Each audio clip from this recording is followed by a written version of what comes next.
If motivation worked, most people wouldn't still be stuck trying to make positive change in their lives. The first half of this video explores why motivation fails almost everyone, even when trying to make positive changes in their lives. The second half shows how disciplined people design their lives so progress happens automatically. I recommend sticking around and stealing these ideas to use for yourself. Let's start with a statement that's going to bother some people, and please stick around to hear why I'm saying this. Okay, here it goes. Your feelings are not valid. At least not in the traditional sense that we think. This idea came from a bookmark I saw the other day. It had lots of positive messages on it. You are loved, you are valued, and your feelings are valid. And I have nothing against positive and supporting messages like this. It's great to surround yourself with positivity. But I was stuck on what the word valid actually means. Because valid doesn't mean important or real. It means logically or factually sound. Feelings might be real, but they're most certainly not always sound. They're affected by sleep, stress, hunger, and whatever your brain decided to fixate on that morning. They're influenced by things as profound as trauma and as trivial as skipping breakfast or what song is on in the background. And if you're trying to make positive changes in your life and depending on motivation to make it happen, this becomes a serious problem. Here's why. Your brain is wired to avoid pain, and it categorizes change as pain. So the moment you try to improve your life, your feelings often become the subconscious voice telling you not to. Let's take a look at why that is. Your brain is a survival machine running on ancient software. Its instructions are exceedingly simple. Avoid pain, seek pleasure, conserve energy. That worked great when avoiding pain meant avoiding starvation, or getting eaten while starving. It was hard out there. Today, pain usually just means experiencing discomfort or uncertainty or doing something unfamiliar, and your brain reacts to all of it the same way, by slamming on the brakes. To your brain, familiar habits, routines, and relationships feel safe, even the ones that are clearly working against you, and change feels threatening, even when it's exactly what would improve your life. Since roughly 95% of your decisions happen subconsciously, most of this is happening long before you're even aware of it, which is terrifying considering that part of your mind making those decisions is deeply invested in keeping you exactly where you are. Here's the irony. Many people stay stuck in situations that are genuinely painful, physically, mentally, emotionally, because subconsciously, change feels worse in the short term. So the subconscious brain kills motivation and calls it protection. It disguises fear as logic. It frames avoidance as self-preservation. Motivation doesn't fail because you're lazy, broken, or unfocused. It fails because the system in charge would rather keep you comfortable and stuck than uncomfortable and improving, even when staying the same hurts more than changing ever could. This is where discipline enters the picture, not as motivation's cooler cousin, but as its replacement. Discipline exists to bypass your inner monologue, the part of your brain that keeps killing momentum. That's why it works when motivation fails. Discipline removes choice from the moment where choice is most easily hijacked. Discipline isn't willpower. It's not white-knuckling your way through misery. It's architecture. It's structure built ahead of time so you don't have to rely on mood, feelings, or energy later. And, as we'll see, the more boring and repetitive it is, the better it works, because repetition is how you retrain a system that doesn't care who you want to become and focuses on how comfortable you are right now.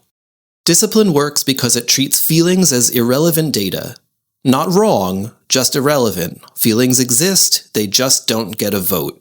So if motivation fails because your brain is wired to avoid pain, and discipline works because it bypasses that wiring, the real question becomes, how do you actually use discipline to create change? This is where most people mess it up. They assume discipline is something you summon in the moment, like confidence or courage. It's not. Discipline is a system, and if you don't build that system deliberately, your brain will rely on the one it's built for you. The one optimized for comfort and distraction. Changing your life isn't about trying harder, it's about designing your life so motivation doesn't matter.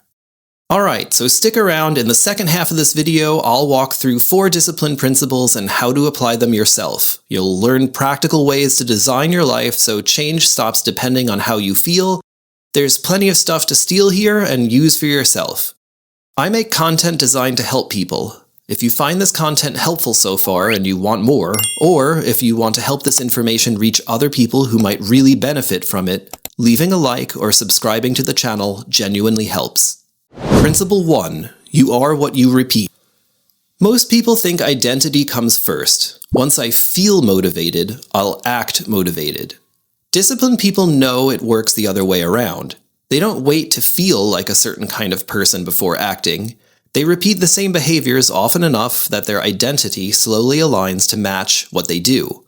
Think about something like working out or focused work. At first, it feels optional. You do it when you're motivated, when the mood is right, when the day cooperates. But when the same action happens at the same time, triggered by the same cue day after day, whether you feel like it or not, something changes. You stop debating. You stop psyching yourself up or out. The behavior starts to feel normal, and that's the real shift. Over time, you're no longer trying to exercise. You're someone who trains. You're not hoping to be productive, you're someone who works when it's time to work. Mood doesn't disappear, but it stops being the deciding factor. It becomes background noise. This shows up everywhere. Writing starts after the same cue, training happens at the same hour, work begins without waiting to feel ready. The goal isn't intensity, it's repetition. That's why disciplined people trust systems over motivation. Repetition creates consistency. Consistency reshapes identity, and once identity changes, the behavior sticks, even on the days you don't feel like it. If you like this video, I go much deeper into the practical side of applying discipline in another video called 7 Morning Habits That Make Discipline Automatic. It builds directly on this idea of pre-commitment and systems. Look for the link in the description. Principle 2. Your setup shapes your behavior.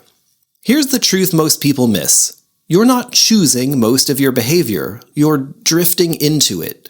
Disciplined people pay attention to what pulls them before they even think.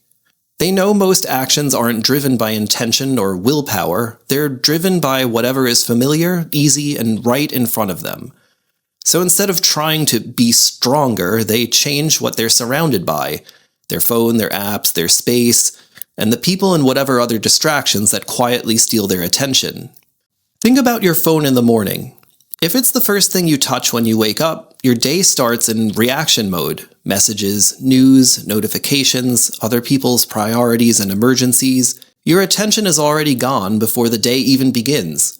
But if your phone is out of reach, notifications are silent, and nothing is demanding your attention, you'd behave much differently. You'd start your day ready to be active and focusing on the more important things, not because you're suddenly more disciplined, but because your starting point changed.